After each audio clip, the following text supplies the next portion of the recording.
Hello guys, good morning. Ngayon magluto tayo ng mani. Mani in English is peanuts. So ganito no, ipa-brown muna natin ang garlic. Ganito pa rin ang boses ko kasi nakaw lang to. Tulog pa ang amo ko.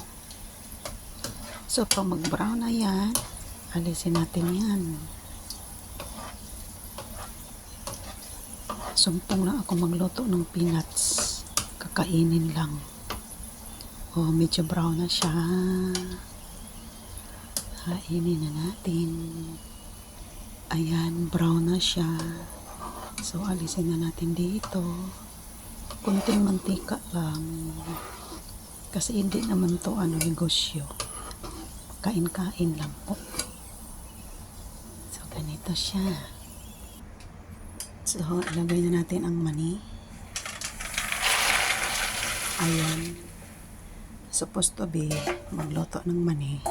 Palitaw talaga yan sa mantika. Ngayon, nagtipid tayo sa mantika. So, halo-haloin natin. Ganun lang siya. At least, hindi na siya simisangag. So, ganun siya, no? Ayan. Mahirap pag mag-vlog na mayroong amo. Ganito ang ating boses, hindi voice out. Ayan. Tapos ang apoy niyan is hindi malakas masyado. Kasi pag sobrang lakas, bigla yung luto niya. At ito, experiment ko lang to ha. Hindi ko alam kung ilang minuto magluto ang peanuts. So, ibiraan din. Tikim-tikim na lang tayo. Ayan. Ganito lang. Ano kaya resulta nito? Oh yeah. Malapit nang naluto. Hindi ko alam ilang minuto ito. Basta tinikman-tikman ko lang. Tapos, konti na lang mga 5 minutes, luto na to. Ang laki pala ng kung magbinta ka nito, kalahati pala ang mo, ang ginansya. Kasi bili ko na ito 20, tapos binilang-bilang ko. $5 ang isang balot. Isa, dalawa, 15, 20.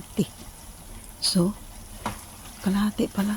Ay, mantika pala Pero magamit pa naman ang mantika pag iluluto mo sa susunod. Gamitin sa sunod. Ginansya din.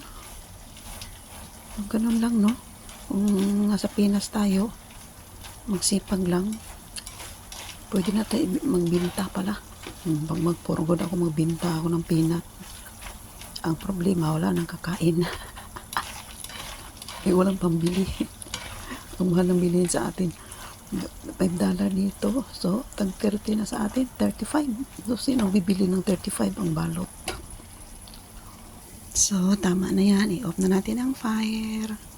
Tapos, nakita ko sa YouTube, muna, let it soak in hot oil daw.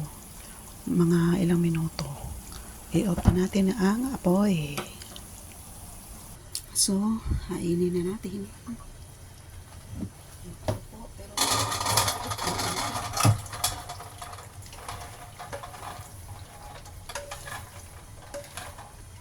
Ayan. Tapos na siya.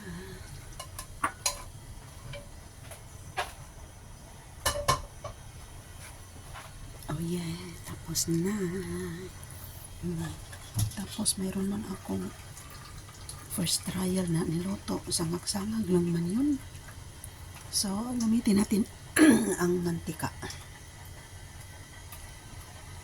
Pag may ubo ka, parang pag mani kinakain mo. Lagi na yung lalamunan mo. Ako naman adik ako sa mani. So, ilagay na natin. Tapos,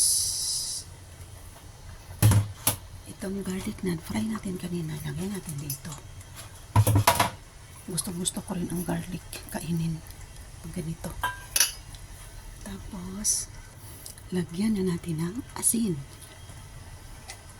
Ito lang, asin.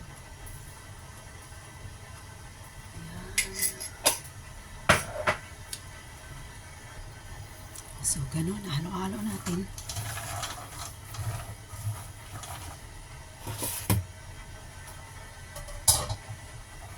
Ganun siya.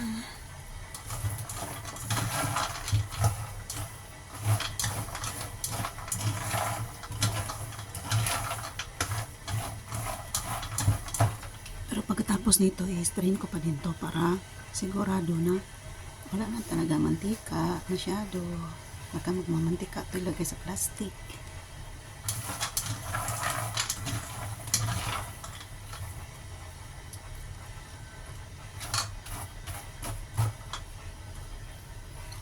Hindi pa siya mag-crunchy hanggat hindi siya lalamig. Okay, bye-bye. Thanks for watching.